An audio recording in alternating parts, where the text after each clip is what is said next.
used for also used for like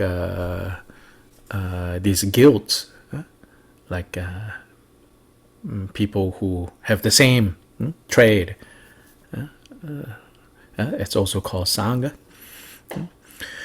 But sangha as these three, Buddha, Dharma, Sangha, Sangha as an object of refuge, it isn't this ordinary sangha, isn't you and me necessarily, but it refers to those individuals, those beings who have practiced the Dharma to the extent that they have arrived at a place where they can serve as reliable guide to the rest of us.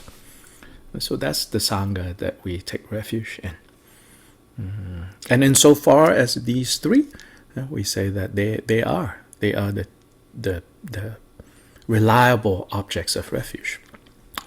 We can rely on them. So in the end, that's what we rely on. Meanwhile, we rely on all kinds of other things, necessarily because based on where we are, based on our perception of reality. So then we rely on a bunch of other things, including, our beliefs about how the world should or should not be, our politics and all of that. And then we got to be careful, of course, our perception, our understanding of the Dharma has impact on our politics, our choices. But we should not confuse the two. We should kind of keep them separate, we should not confuse the two. Anyway, I should probably go do something about that reflection that is hitting the corner of my eye. Otherwise, it's going to cause a migraine very soon. 1 second.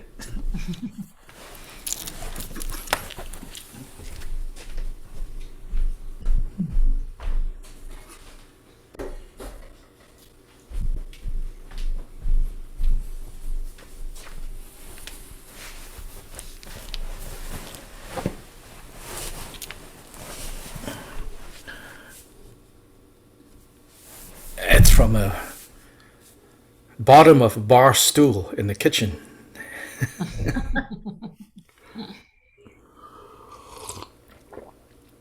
So Milarepa, where are we with the 100,000 songs? Are we in 9,745? Only 9,000, so another like 90 plus thousand to go. We began chapter 45 last week. Okay. Yeah, so anyway, 100,000 is just an expression in Tibetan that means a lot. Not literal. Boom. Boom is 100,000.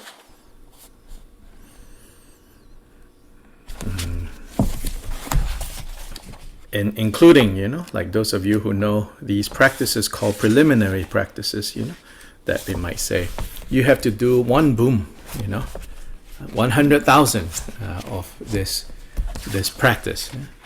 And of course, we're tempted to say, can it be more or less? Like Milarepa's collection? More or less 100,000?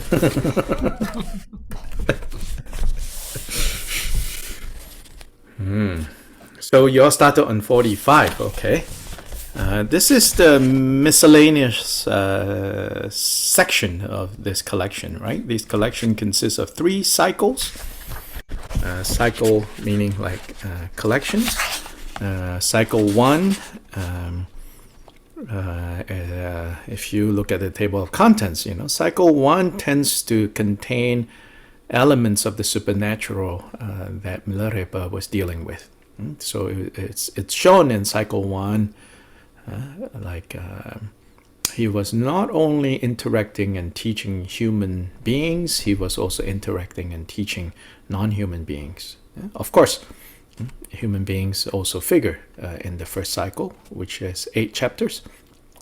Then in cycle 2, he was mostly those stories, those teachings concern his encounters with different human individuals, and some of them became important disciples of his. Then finally, the third cycle is the miscellaneous things that didn't quite fall into the first or the second cycle. This is then put into the third cycle. So replies to students, to questions of students. So you all just started that? Yeah, I think we got through maybe the first three songs and then had a discussion and lots of confusion. Oh, really? Oh, so here, let's look at the confusion, so to say. Sometimes I suspect it's not a real confusion, it's just being confused about having confusions. Probably.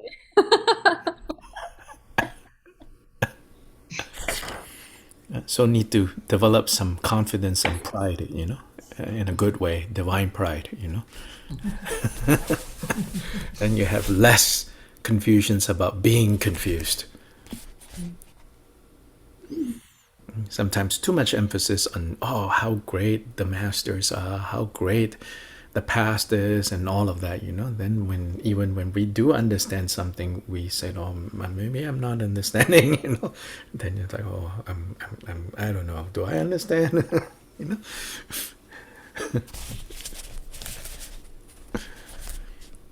So yeah, anyone wants to start us off or share about what maybe the confusion might have been? Or at least some of the interesting points of discussion from the last time.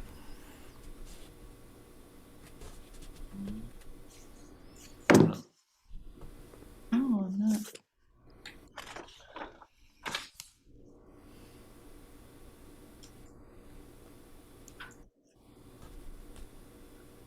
I mean, we were struggling with Dharmakaya, the three kayas, a little bit, and then there's this chapter, the verse that starts at the bottom of the first page. Yeah. And there, by the way, Dr. Lai, there's people here who don't have the book, so we always have. Okay. But anyway, and then that one goes into the Prati Moksha, the Bodhisattva, and the secret mantra. What those are, how those are different. And so that, I don't know, I nominate that verse Right. as one that we might go over with you. I don't know. What other people think. So, yeah, okay. So let's look at the structure, right? Of what's seen in page 549 and 550.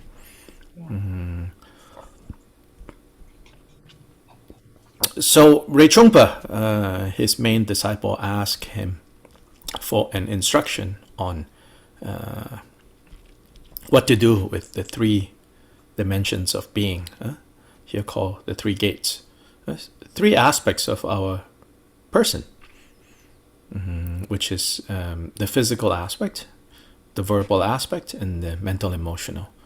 So that's called the three gates. They're called the three gates because karma is created through these three entryways. So happiness and suffering comes in, so to say, in or out through these three gates. So Rechungpa is basically saying, how do we apply the Dharma so that our entire being is actually following the Dharma, practicing the Dharma. So Milarepa responded by saying, with your body, keep the samaya, meaning samaya here means like your commitment.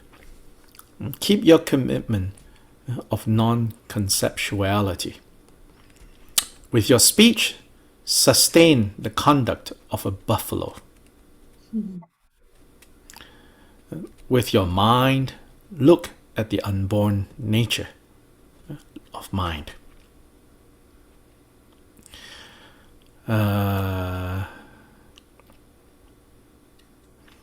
So, this was how he responds. So then Rechungpa says, I I don't get it. Can you elaborate? Right? Which is the next part. So then he says, okay. So he responds by saying, the three non-conceptual commitment or samaya of body are to maintain the vows of the three trainings. So these are later explained further, because Rinpoche further says, can you say more? So then, anyway, he says, as for physical activities, they should be guarded by these vows of the three trainings. The samaya of speech is to sustain non-contrivance. And then the third, look at the completely liberated nature of mind. All of this will be further unpacked in the longer instruction that comes soon. Then Rinpoche kind of elaborates on Milarepa's very terse answer. He says, within the Dharmakaya, co-emergent union is the Samboga Kaya, which is conceptuality liberated in its own place. And the Nirmanakaya that performs boundless benefit for beings. So these three, it's really loaded. Within the Dharmakaya, and the Dharmakaya, so first the three kayas. Kaya means body, literally. Kaya means body, so corpus. Yeah. So again, you could even translate then as the dimensions of being, except that now it's the dimensions of awakened being, not ordinary being. Ordinary being is body, speech, and mind. Awakened being is Dharmakaya, Sambhogakaya, Nirmanakaya.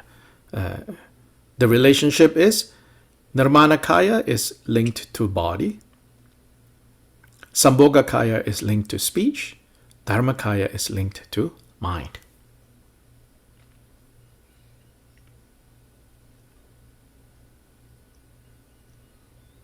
The mind or the heart mind of Buddhists is the Dharmakaya aspect of being Buddhist.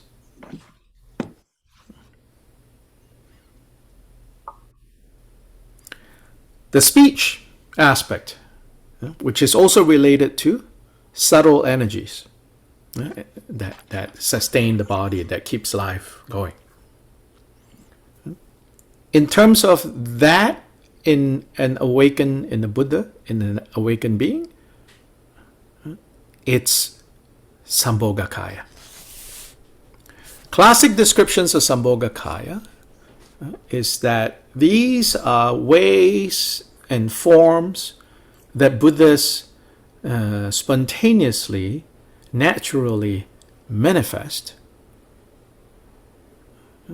emanate, produce, in response to those who are ready and ripe to receive instructions and enlightening, but at a very profound and subtle level. So that it is said that insofar as the Sambhogakaya forms, right, the Samboga bodies, Samboga, which literally means enjoyment, enjoyment bodies. These enjoyment bodies are imperceptible to ordinary beings, because they exist on they manifest on a very subtle level that only beings who of a certain degree of awakening are able to perceive. Those are Samboga Kayas.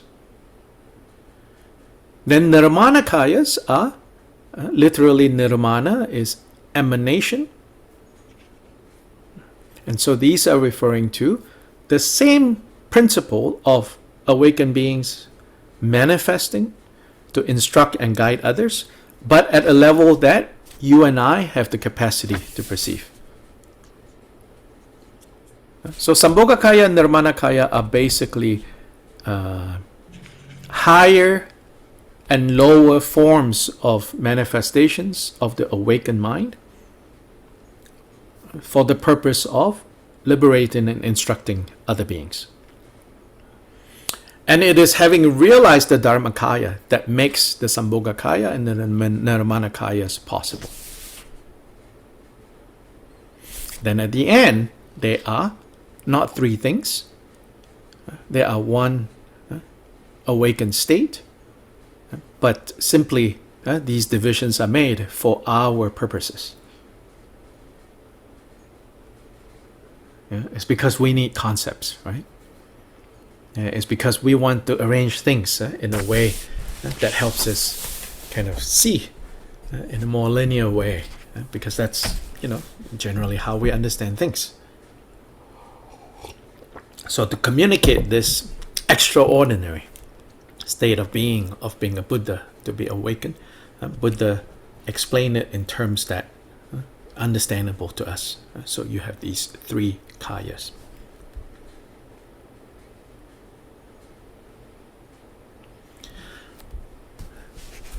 Then these three kayas, or these three aspects of being, of awakened being, they need not be as like exotic or mystical or mysterious as they sound, or perhaps confusing. We can I think legitimately think of it this way. Say like when we're having an experience, of being inspired, or being inspired, say, in a deep way, in a spiritual way. It's a Nirmana Kaya inspiration if it came from, say, reading this book. Yeah? It's a Samboga Kaya inspiration, or at least Samboga Kaya-like type of inspiration, if we were inspired, we were elevated, because like at the right moment, in the right place, we saw maybe the sun rising over the horizon, and it triggered, right, some understanding about the nature of things. That you can say, that was a Samboga Kaya. It's less concrete, in terms of words and phrases and logic being kind of communicated through that way. In some ways, you could say, like poetry is more Samboga Kaya. Prose is more Nirmana Kaya. And poetry and prose has to come from this place of experience, which is Dharmakaya.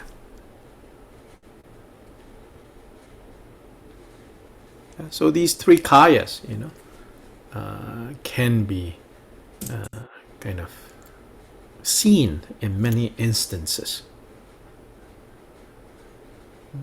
There are, in the instances that we can see now, we can say there are facsimiles of what the actual three kayas are. But even being facsimiles of them, they are related.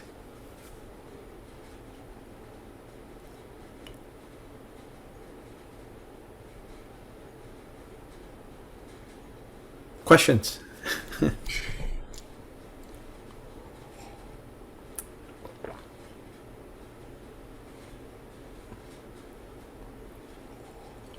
How can we apply this to everyday life? Oh, I don't know. You have to try it out, And how to begin doing that? Begin by not thinking too much about it.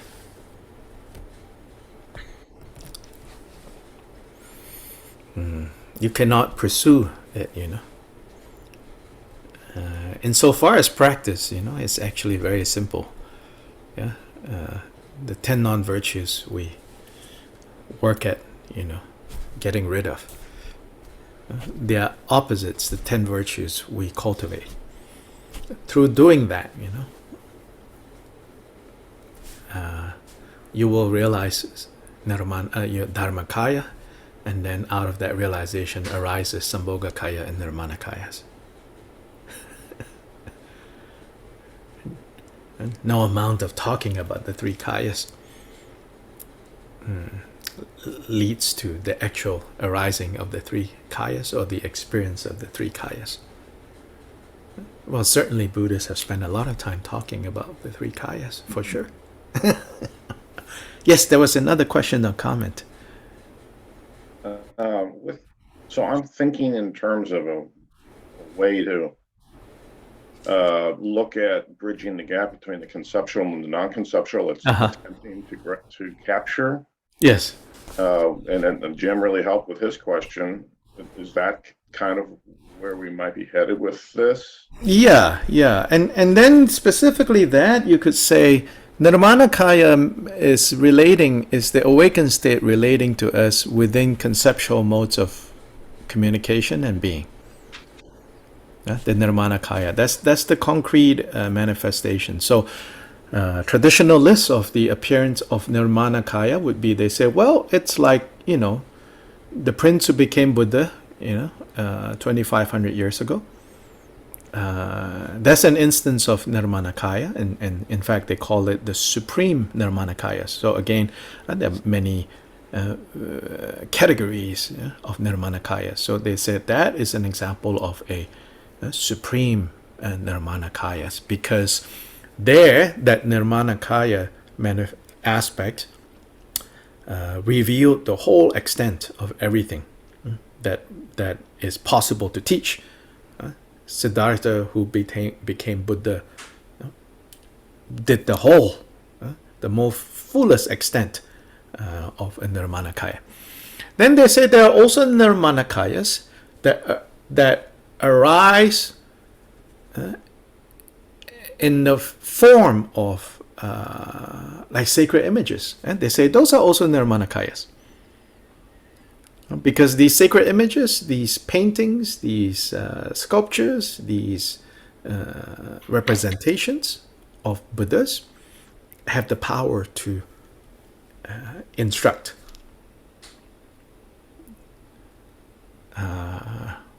Then Nirmanakayas are also can also appear in human and non-human, even in animal form.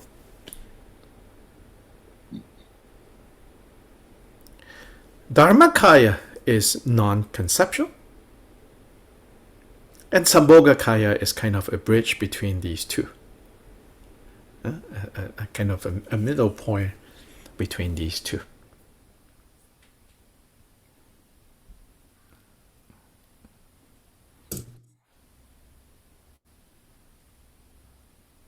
Does visualization fall into this anywhere?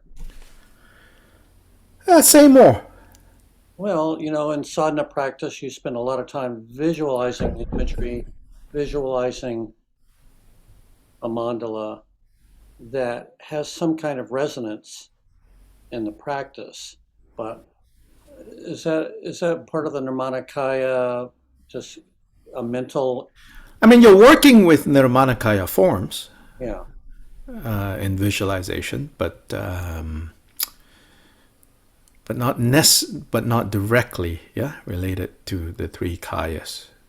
no. At least I have not come across the teachings on visualization practice and linking it directly to the three kayas. I mean, there's like when you say you can read something or there's a text and you go and something kind of an quality is an expression of that. But I had that with visualizing and you're kind of in that process and something happens too. And I don't know if that's the same kind of communication that a Nirmanakaya has, with the text or conceptual, even though, Yeah, it can be. yeah, I don't know. Just curious. I'm just contrasting. I'm not necessarily saying, reading a book and watching a sunset, these are actual instances of Nirmanakaya communicating or Sambhogakaya communicating. I'm making an analogy of like how in ordinary life, the underlying principle of the three kayas can turn up. Yeah. They may or may not be, reading a book or watching a sunset or being touched by a sunset or sunrise, or a drop of dew on a blade of grass. May or may not be, either Sambhogakaya and Nirmanakaya. What I meant to do with, talking about a book and sunrise is it's to point out that it's the difference is akin to that.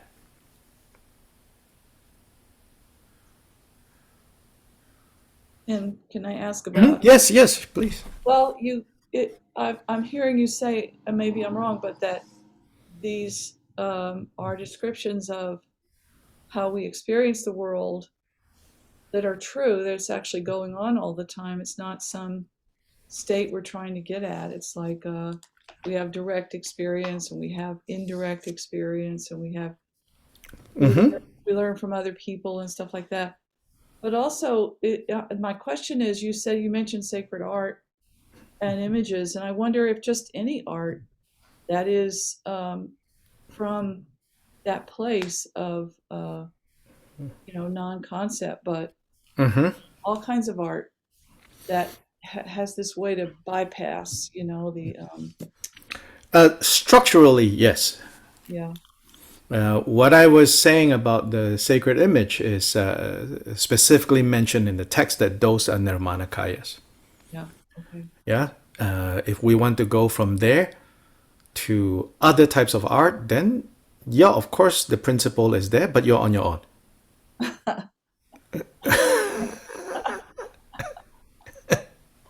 Okay. You can venture bravely there, but you're on your own.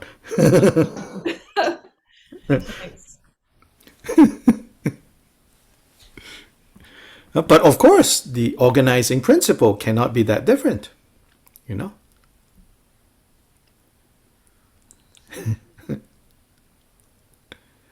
Now, for an antique dealer, dealing with sacred images that we call sacred images, they're not having a Nirmanakaya transaction there, Right. So they're also on their own, like on the other end of this, right? Yeah. As opposed to what you see in MoMA, Yeah. that could be more Nirmanakaya, more Sambhogakaya than the antique dealer, especially if the antique dealer is, paying off like monks to rob monasteries and, Right. which happens. Right. Yeah. Then absolutely, it's doesn't matter. It's not a Sambhogakaya moment. It's a heavy negative karma moment.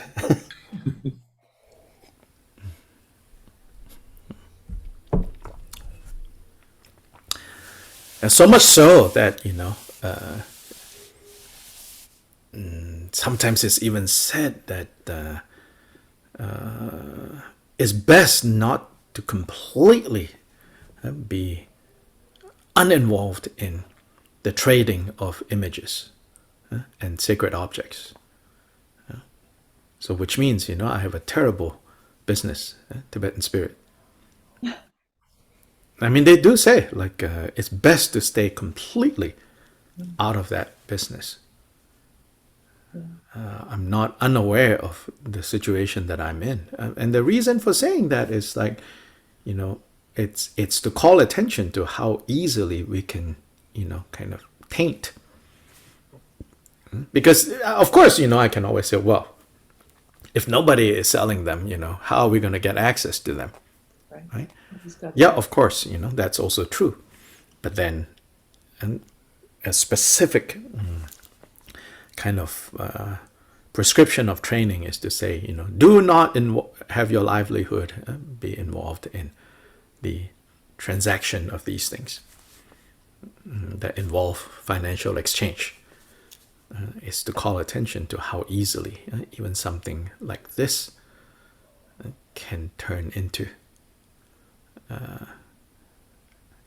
more problems.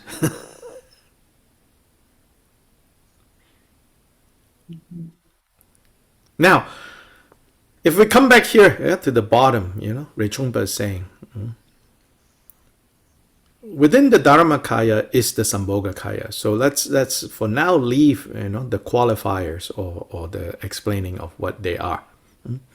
So basically he's saying within the Dharmakaya, within this non-conceptual state, within this state of being that is, Dharma, reality, the reality body. So that reality body doesn't change, you know. In the sense of, like, whether we individually recognize it or not, realize it or not, our not realizing it doesn't diminish the Dharmakaya. Our realizing it doesn't add to Dharmakaya. In that way, it doesn't change. It is what it is. Reality is what it is. On a mundane experience, making an analogy, right? Whether we realize it or not doesn't matter, you know. If you walk yourself against a wall, it doesn't change, you know, the reality of what's going to happen. Now, if you walk yourself enough times against a wall, you might have trained yourself to become stronger and stronger. Then maybe one day you can walk through that wall. I mean, who knows? But insofar as the wall is concerned, nothing has changed, you know, whether you're strong or weak.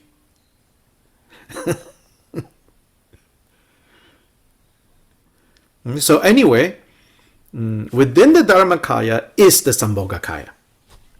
So Rechungpa is saying, and the Nirmanakaya that performs boundless benefit for beings. So these two other kayas, these Sambhogakaya and Nirmanakaya, they arise, they are already present within the Dharmakaya state. It's not something that you need to concoct. And Nirmanakaya is more explicitly related to the boundless benefiting of beings. Sambhogakaya is still about benefiting beings, but you could say, like, it's operating at a level that you cannot even, like, say that it has any plan or any agenda of benefiting beings. It's just the way it naturally is. So in putting it Dharmakaya, Sambhogakaya, Nirmanakaya, in part what we're also seeing is how fully formed in our human terms, in our conceptual terms, is this intention to benefit beings. Well, it is said that Buddhas at the Dharmakaya state have no more desires or intentions. But on the Nirmanakaya level, it's working with what sentient beings need to hear, so to say. Oh, I care about you. Oh, I love you. Oh, I'm concerned about you, blah, blah, blah. Yeah.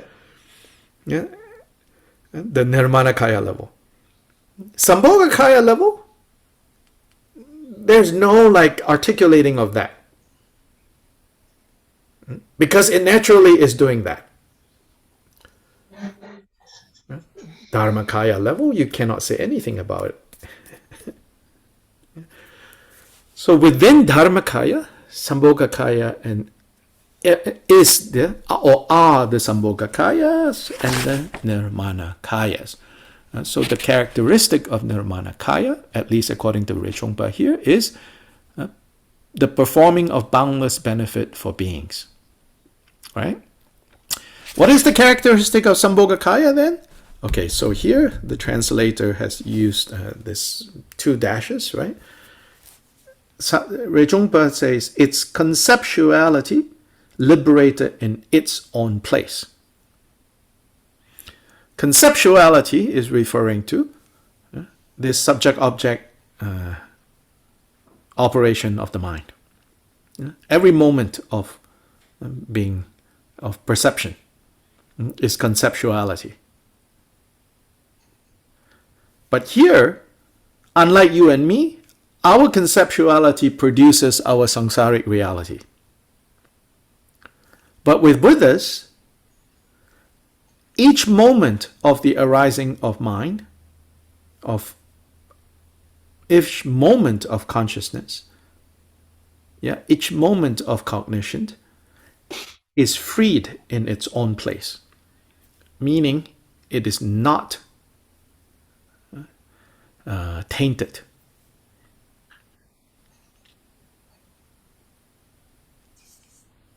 By division into self and other, here and there, up and down.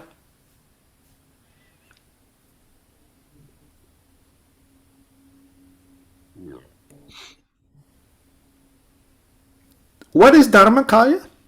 The quality of Dharmakaya is co-emergent union, a peculiar term. The example given by Gampopa is a very common one. It's like the sun and the sun rays.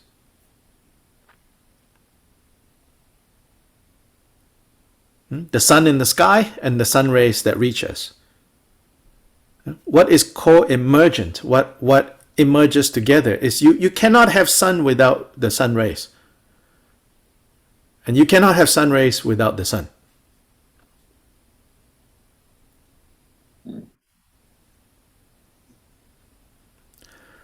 So this basic principle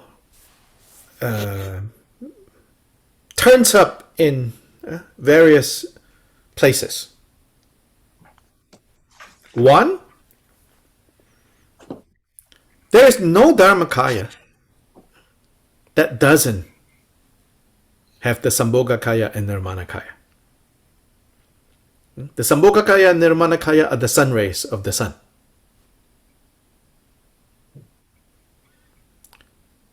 So you can say wisdom and compassion is co-emergent. The wisdom of the liberated state, what makes us free from samsara is wisdom.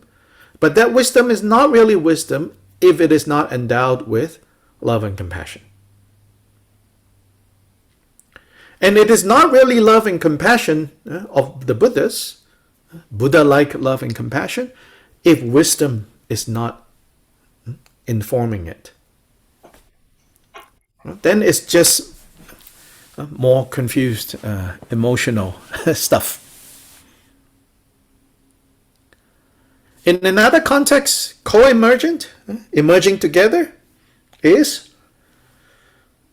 this moment, that you say, I think I'm confused. But in that moment of confusion, I think I'm confused. There is understanding.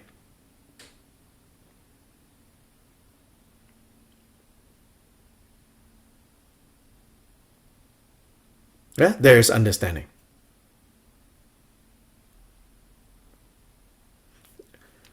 In this context, you take it even further back, like in a more fundamental level, it says that every moment of conceptuality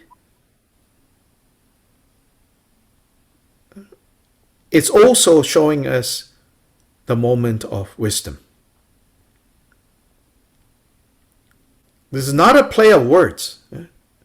It's actually, what it's saying is, what we perceive, what we experience now as conceptuality or projection, that projection itself, right, is only possible because there is a projector. And that's that nature of mind. And what is projected is the functioning of this mind.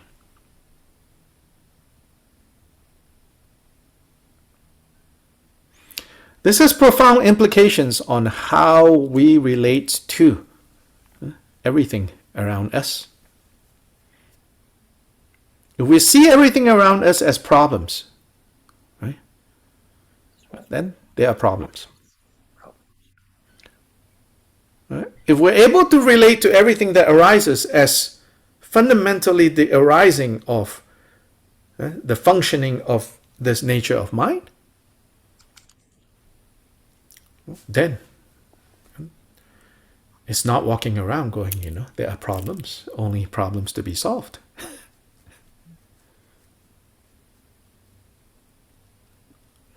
So sometimes they say, like all of this is the natural display of the mind.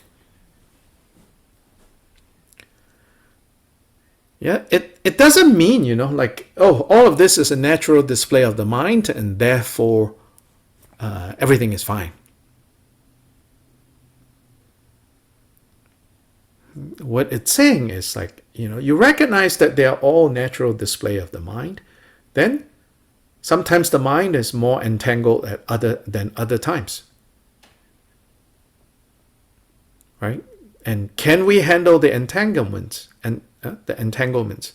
If we cannot handle the entanglements, then don't get entangled. They're like, yeah, sounds easy enough. Okay, let's all go do that. And that we get tangled. And when we get tangled, we just have to remember, this entanglement is actually part of how the mind is working right now. In that sense, that knowledge allows the entanglements, even when you have become tangled, it allows the entanglements to be less traumatic, less negatively impactful. There's some freedom in that tightness. It's when we are completely ignorant of what we've been talking about that then, all entanglements become really hard to bear.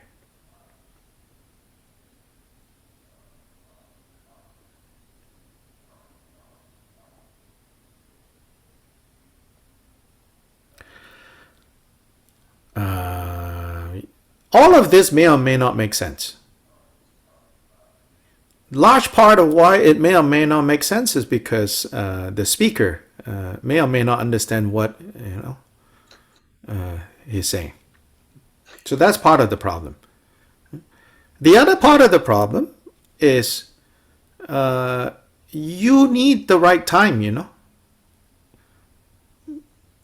the right conditions to recognize what is being said. And this is not like, oh, you're in the club or you're not in the club. There's nothing to do with that. It's about causes and conditions and, the right moment, right? For, I guess we could say, a Samboga Kaya experience to come through. Or even a Dharmakaya experience to come through.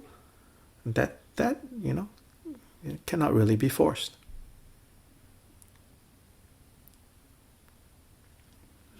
Yes. So the entanglement could be an opportunity to see the deeper within. Yes. Yes. So using this in a practical way, perhaps, is to realize that what we see as problems and negative are actually opportunities Sure. to see more deeply into Yes. what's underlying here. And what's often experienced in a very tight way, yeah, the tightness is temporary and fragile. And to some degree, not real anyhow. Yes, but right now very real because of how tightly it's experienced. So, but it's very fragile, meaning that tightness is a matter of where we are experiencing it. Yeah, if you're experiencing it as if we're limited to only being able to see or to experience it as this person, this size, and all of that, and then I say, can you get in the middle of this tight fist? And you're like, no way, I can't even get one finger in, right?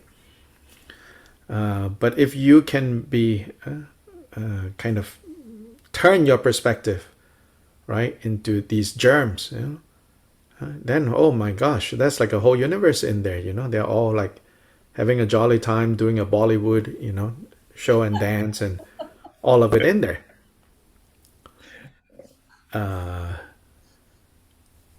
So this tightness is actually relative to how big or how small we are able to, kind of change our perception, our mind. And because we habitually commit to, I'm this way, this size, this, then it's a lot harder when we need to not identify so strongly with, this I. Can you relate to how confusing this is to someone who's never been exposed to it? Oh yeah, but there is also recognition, even in that confusion. Like I would venture to say, like on some level, I think you're like, yeah, I think so. But then if you have to, like, after class, go explain, to your spouse or, like what just happened, you're like, I have no idea what just happened.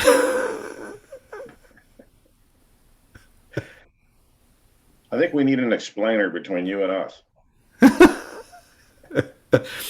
You will soon provide that explainer. I think other people can maybe agree to that. You'll be surprised, the explainer would turn up within yourself.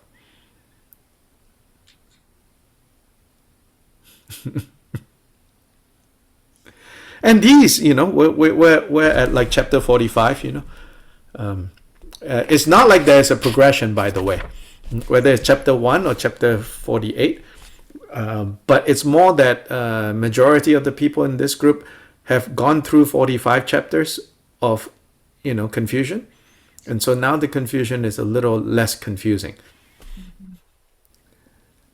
This book is not chronological. It's not like a ABC of Buddhism and a Dharma build up. It's not build up in like a systematic exposure to the basic concepts, into more and more.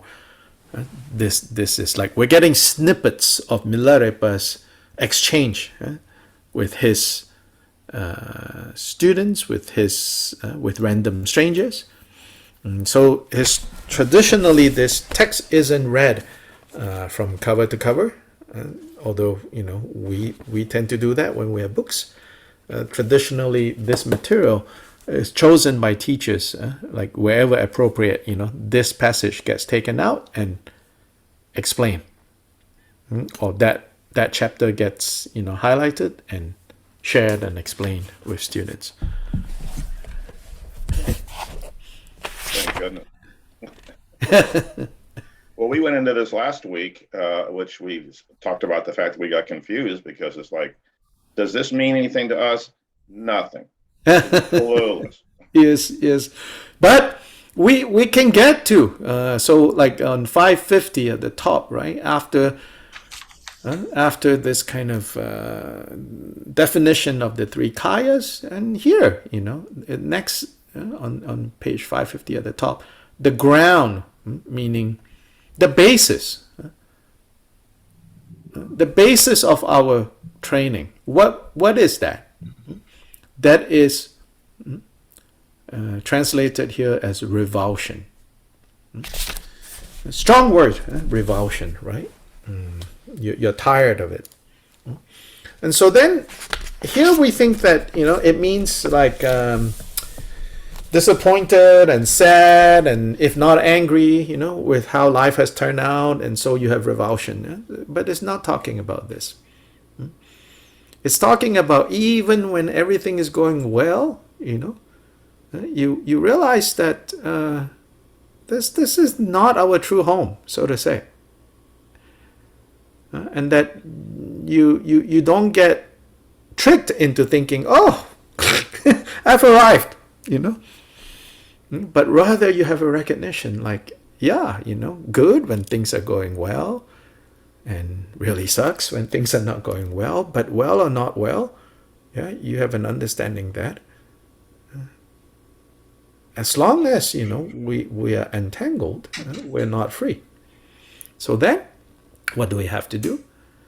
We have to develop a clear understanding of the unsatisfactory nature of confused existence. Not the unsatisfactory nature of like existence as an objective fact. Sometimes people misunderstand and think, that the Buddha says, existence as an objective fact is bad, is suffering. No. But confused existence, which of course, most of us are stuck in different degrees, even within a day, sometimes stronger than others, right? So this thing called samsara is not a place. Planet Earth is not samsara. If planet Earth was samsara, then, like the Buddha, what was he doing hanging out in samsara? By definition, Buddhas are not touched by samsara. So planet Earth is not samsara. Planet Earth is not confused existence. Confused existence only exists where? In our hearts and mind. It's not the objective fact of this world. So Buddhists who say, oh, it's all samsara, you don't need to fix any of these problems, it's the nature of samsara. They've made the mistake of thinking samsara is a place. Like a physical location. But confused existence, revulsion, meaning no longer buying this idea, no longer being fooled by what? By our own confusion. Making a determination like this is enough. It says this is what the Prati Moksha is. And what is the Prati Moksha? It's the trainings that pertain to individual liberation. Which the footnote here says consists of two aspects. One, cultivating I am done with confused existence. I'm done with samsara, right? We have to keep doing that because we're done and the next moment we're not done. We're done and then next moment we're not done again, right? So this is something that needs to be reinforced again and again and again and again, Sometimes we even do it as a strategy to come back later to not be done, because we're so exhausted. It's like, oh yes, I'm done with samsara. Okay, when can the party start again? right? So that's what we do. So Prati Moksha, individual liberation, means we ourselves have to see the fact of confused existence and the faults of confused existence and be determined. Keep working on being determined, on staying focused, on not being fooled by the promises of confused existence. It says that is the ground. And this we can do, there's nothing that confusing about this. May be reluctant. There's nothing that confusing insofar as practically what can we do? Milarepa will say, don't worry about the three kayas because those are just fanciful ideas for people who are ready for them. For us, we can work at the ground level, right? The ground. It has to be that what we see is not what we get. Appearances are deceptive. Footnote, appearances are not deceptive because, the Illuminati out there is deceiving us, blah, blah, blah. Here we're talking about our own deceptions. So, appearances are deceptive, not because someone is projecting something. I mean, yes, maybe in another context, maybe someone out there is, I'm not commenting on is or isn't, but here Buddha is not concerned about that. Buddha is concerned about how our own perception colors and taints our ability to directly perceive the Dharma as it is, and Dharma as reality. So because of that, if we don't develop revulsion towards this process, towards this confusion, and towards the existence that is the result of this confusion, then there is never going to be any freedom. Right? So that ground is what we work on. And specifically then, on a more concrete level, the practice then at this first of the three trainings is refrain from doing harm. So to whatever degree we can reduce harm, to whatever degree we are capable of, we do. We train. That's the Prati Moksha. Second, the path is the key point of training in bodhicitta. So the path here is talking about the process. The basis is that revulsion. You could say that driving force, right? And that driving force is the understanding of the deceptive nature of confused existence, the unsatisfactory nature of confused existence. Now, with that as the driving force, what is the process? What is the method that we have to use to go beyond confused existence? Is training in bodhicitta. That's the second training. And under that label, you could say many, many, many things. But you could also say simply two things. There's the wisdom aspect, which is to see things as they are, simply put. And then there is the love and compassion aspect, which is, why is this done? This is done for the benefit of all beings. It's a statement that we should not make without some sense of hypocrisy, without some recognition of most of the time when I say, for the sake of all beings, I'm being a hypocrite. That's good. Because then you are not thinking, oh, I'm, the bodhisattva. Oh, I'm such a spiritual person. Oh, I love all of you so much. You're like, actually, still working on it.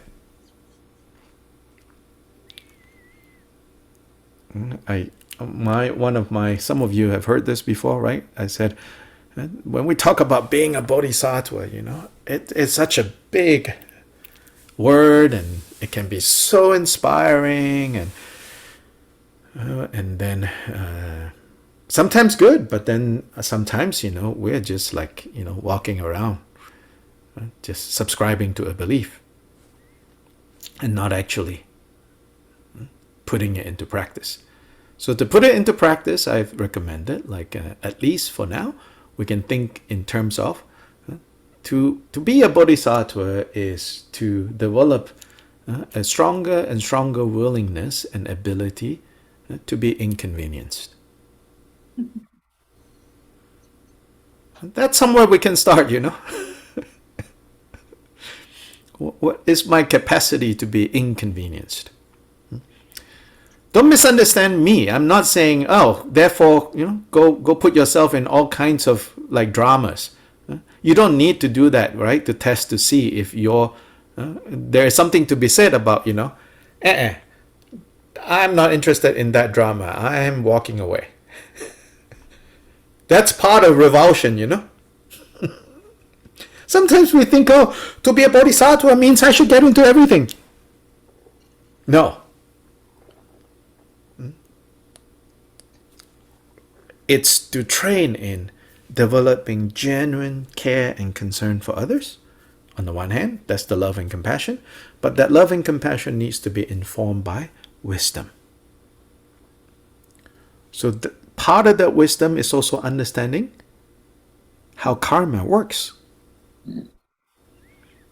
Part of how karma works is, as we say it, you can bring the horse to the water, but you can't force the horse to drink.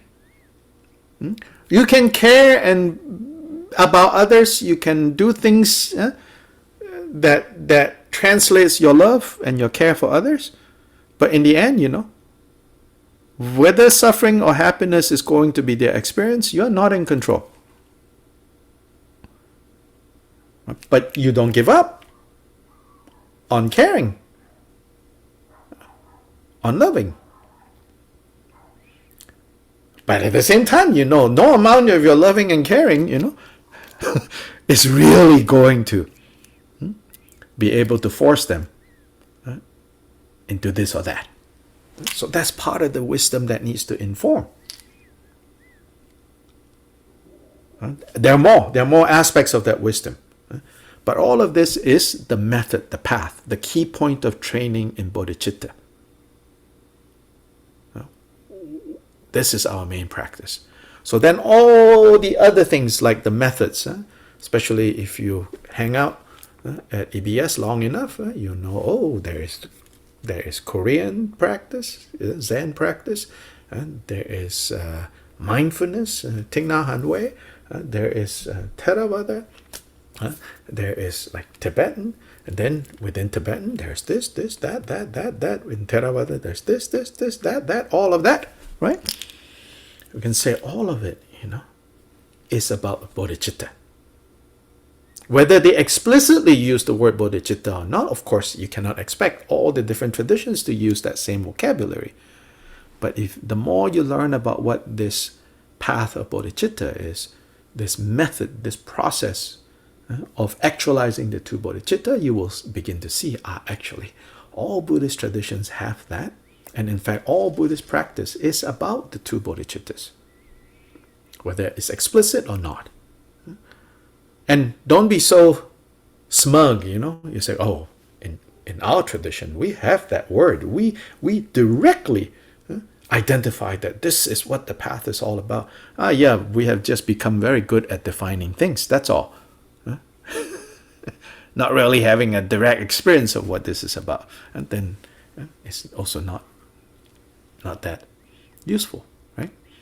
So that's the path. Then the fruition, the result. So here it says the result is to keep the samaya of secret mantra. And it doesn't define, right? What is the samaya of secret mantra? What is this secret? Secret mantra is a technical term. It's what we in the West might call Vajrayana. but I would say it's not Vajrayana with a capital V, which is the religion that Tibetans and Bhutanese practice. Here, Vajrayana with a small v. And what is this samaya? Often the word samaya, for those of you who have hung out in Tibetan circles long enough, be careful with this word samaya. If a community uses this word a lot, it's probably not a healthy community. Stay away. Because they use samaya to like control and to threaten each other. Because one use of the word samaya is like commitment between us. So then some places will use that to control people. You know, oh, don't break your samaya, don't break your samaya, don't break your samaya. Yeah? So samaya is bond. Samaya is commitment, right? But what is the bond he's talking about here? He says fruition is to keep the samaya. And so what does that mean? Because fruition means result, right? So he's saying here, on the basis of revulsion, we cultivate to actualize the two bodhicittas. And we know that we are doing that when we begin to taste the fruit of being able to keep the commitment of secret mantra. This is not talking about the relative types of commitments, like, oh, I make a commitment to every day do this deity practice until the end of my life. Or I make a commitment to recite this mantra 100 times. All those are samayas, by the way, sure. Or I make the commitment to never go against the skillful, compassionate advice of my teachers. Okay, all those are different relative samayas that you can keep. Here is not talking about those things. Here is talking about to keep the view, to keep the understanding, to keep the realization that is directly kind of taught in Vajrayana,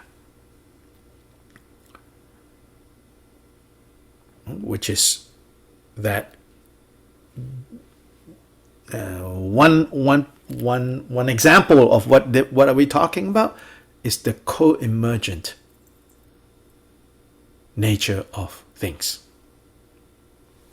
That is the samaya. Can we stay true, so to say? Can our actions, can our way of being in the world be true to that view of the co-emergent nature of everything?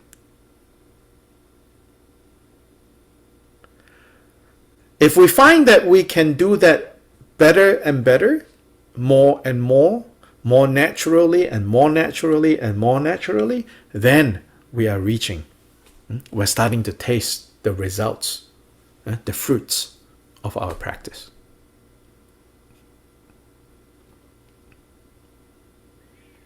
Next section, Rinpoche gives like, okay, here are concretely what we're talking about. Then again, we're like, I don't know. I want more philosophy. But he says, to turn away from the 8 worldly concerns in this life. He says, you can do that. The 8 worldly concerns, basically 2 columns, like and dislike. What do we like? We like gain. What do we not like? We don't like loss. What do we like? Pleasure. What do we not like? Pain. What do we like? Praise. What do we not like? Blame. What do we like? Fame. What do we not like? Infamy. He says, these 8 worldly concerns, you be done with them. Don't get caught up by these 2 columns of like and dislike. He says, do that. Yeah? Abandon hoarding and maintaining with desire.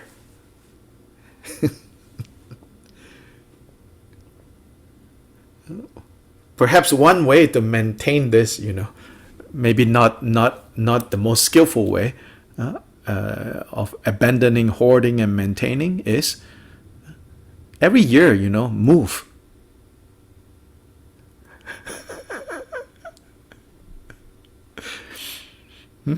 Move every year. Then you're like, oh my God, I'm not going to hoard anymore. Just, it's not a skillful way, but it definitely will make it a lot less if you have to move every year. Yeah. Keep samaya by abandoning hypocrisy and wrong livelihood. As I said, until we're Buddhists, we'll feel like a hypocrite. So it's an ongoing process. Less and less of a hypocrite. He says, so how do we keep our commitment to that view? Well, like,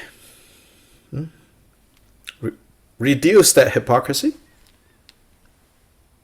And concretely, what is wrong livelihood? Livelihood that is based on harming others. Livelihood that is based on duping others. Livelihood that is based on taking advantage of others. Abandon those types of livelihood. For body, like a crazy man, be without concepts. He's saying, like don't focus too much on this. Take care of it, but don't focus too much on it. Be like a madman. Not literally, yeah.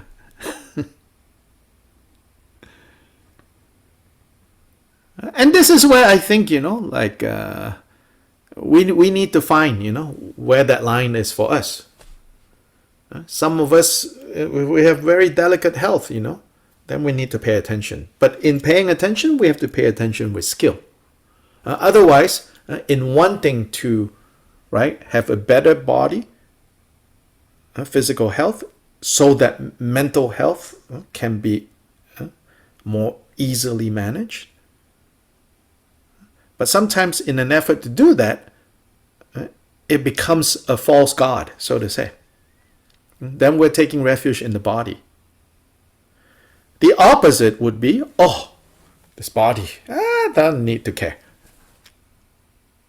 But because we're still so tethered to the body, if we don't take good care of it, it's very hard to even meditate, to even train the mind. So this interdependence of body and mind, we need to pay attention to, but like a madman, go beyond fixation concepts. For speech, like a dumb person, don't speak. Generally it says, don't talk so much.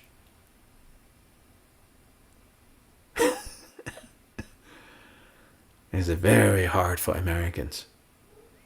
We are a talking culture, talking points, talk shows, right? Talk. It's very hard. But he says, best not to talk so much. For mind, like a small child, be attachment free.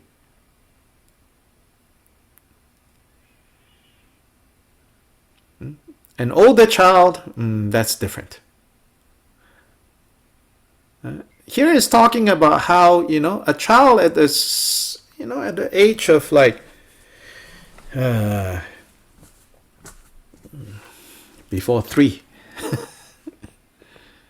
I think not much attachments, Yes, in the moment, things are not right and they don't know yet how to express it, might cry, then in the next moment it's laughing.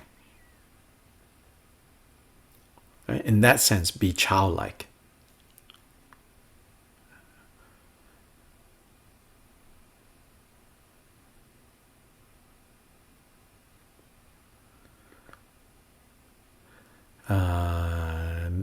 Milarepa in the next section will show what is the opposite of all of this that Rechongpa just mentioned.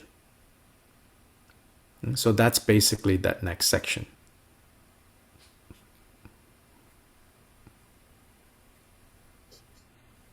Yeah, so that's briefly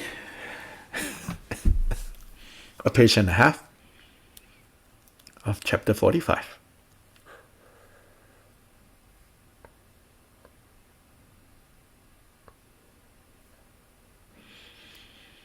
Often one or two of these songs, it becomes the basis of like a several days of teachings.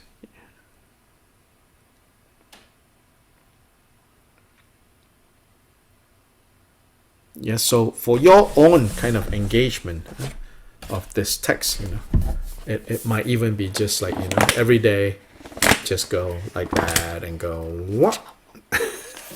And look at one section and say, okay, that's what I should reflect on today.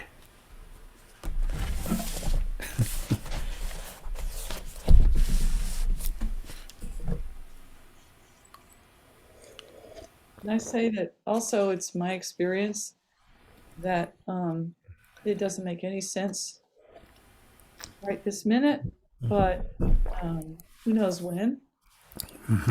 Goes, oh, that's it. Yes. Little glimpses, You let it percolate.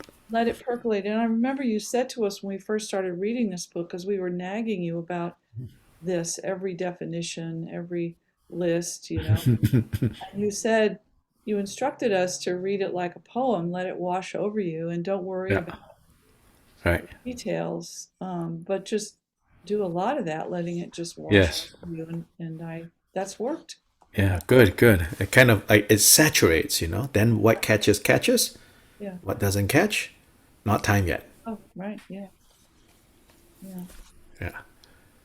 Sometimes it seems like, often actually, it seems like there's, in listening to it that way, reading that way, as if it were a poem, I recognize that something in me understands it, but I'm not very familiar with that part of me.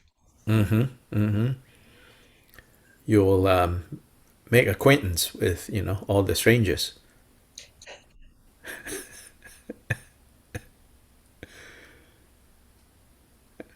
Some of the strangers, you're like, okay, now can you go? And some of the strangers, you're like, okay, let's be friends. Nice.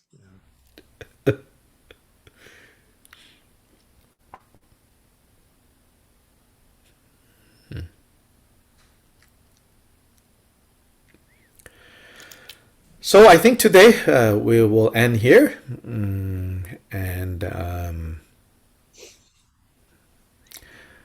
For those of you who want,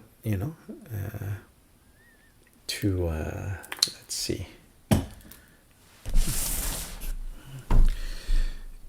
If you go to, let me type here, YouTube.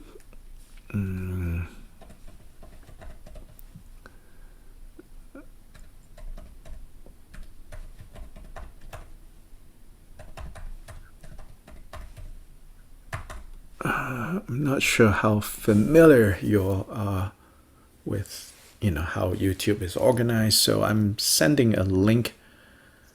So a lot of the different programs that I've done is found on this channel. It's called Drikung Dharmakirti.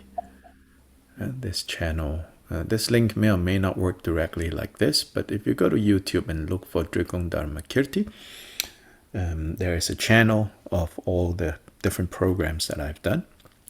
So some of these programs are more systematic in terms of going through a more systematic presentation of. And so particularly like there's a playlist. So the channel is fairly well organized. I can say that not especially a lot of Dharma channels are haphazard in terms of not using playlists, and YouTube is not that easy to navigate if you don't understand how it could be organized. So with this channel, we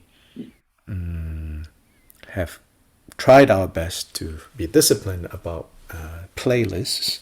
Playlists simply means then all those videos are on that particular topic in that particular series. So if you go to that channel and you look for playlists and you click, and you'll see the different topics.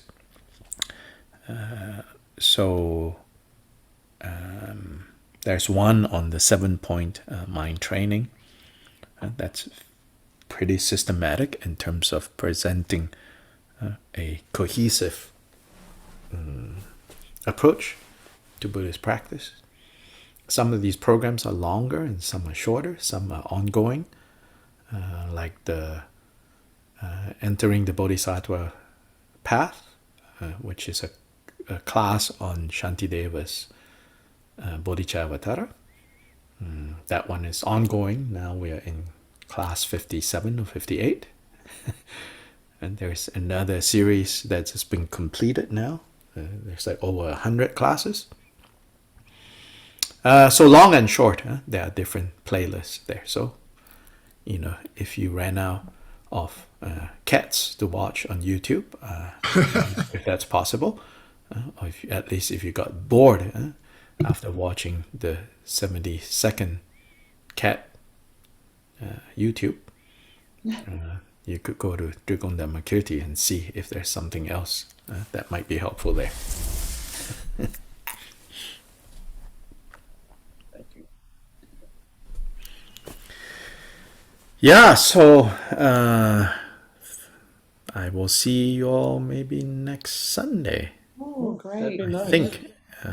Yeah, I think so. Very good. And yeah, then the Sunday after that, I think I have a program at Urban Dharma, and so that probably we won't be able to meet. And then after that, I'll be in Costa Rica for a couple of weeks. Then I'll be back in Nashville after Costa Rica for 2 weeks. Then I'll be in Malaysia for about a month. So that leads us to mid to beginning of the end of April. I think the 20th or something like that, is it? Yeah, 20th I get back, April. Originally, May was supposed to be Indonesia, but that has been postponed to October. So yeah. Yes, Melissa? Are you giving teachings in Costa Rica or Malaysia? Costa Rica is a retreat. Okay. I think you all know about that, or maybe, or I don't know. Costa Rica is a retreat. It's a week-long retreat. 23 people sign up for that. Yeah. Malaysia, I am there to see family. I've not seen them for, 2.5 years at this point. Then I come back, and then, instead of Indonesia, so Indonesia is not happening, so probably I'll be in Peru for 10 days or so, sometime in May. And All the backlog, from 2.5 years of, and in theory, we are doing something, right? Yeah, I was just In going to ask person? you, is that Yeah. the end of July or something like that? Right. Yeah, If you want to be specific, if you could give me specific dates that work for you, right. that would be, we can put it on the EBS calendar. And- Yeah. So we can do that. Yeah. Yeah. So just ask me in an email or something, and then we can decide on some dates. Yeah. Yeah, we have talked about it, but I don't remember what Right. it was. Right. Yeah. Same here. Terrible. Right. Do you remember, Melissa? I remember you mentioning July, but you didn't mention any dates. Right. There was something else you were going to be doing in the States that you thought you might tack us onto. Right. I think I maybe agreed on doing something in July that means that I have to be in the US, and then I said, okay, the weekend after that, because that has been decided and therefore it's pretty safe Okay. that I'll be around. Okay. I think you're committed at Southern Dharma. Oh yeah, I think that's the reference August point. 4th through Thank you, 7th. Joyce. Yeah. Yeah. So August 4th to 7th, and then I said, so in that case, end of July Okay. would be a good time. Now, depending on COVID and all that and people's comfort level and all of that, Now potentially, in May is a possibility. Okay. So let's also kind of play it by ear. Okay. Scheduling to fly to Little Rock is a little less complicated than scheduling to fly to Peru or Malaysia. So, Yeah. so we can call something on or off. I think our first like in person, we don't need to be ambitious about how many people we need to attract. No. We just keep it simple. We just keep it to, Yeah. sort of, Yeah. yeah, and Yeah. not add another layer of like, we were planning this, we were hoping that, just make it simple. And if again, comfort level, we might even think more creatively about an outdoor space, even if COVID is good, hey, it's a good way of thinking about, we could do certain things outside, Yeah, we can. We have, we own the building now, Uh-huh. and you would be our first retreat in the. Yeah. And we own the vacant lot next door too, so we could always set up a Right. yeah, Right. a tent or something. Yeah, set out a tent and then, outdoor. Yeah. Yeah. We could. Yeah. Again, we don't need to be ambitious about, wanting this number of people or that number of people. Right. No, that's fine. Yeah. Okay. Good. Thank you. Okay. All right. Thank you. Ta-ta. See you all next week. Yeah. Bye. Thank you, Okay. Dr. Thank you. Yeah. Thanks, everyone. See Bye, you later. everybody. Thank you. Good to see everyone. Ta-ta. Thank you. Thank you.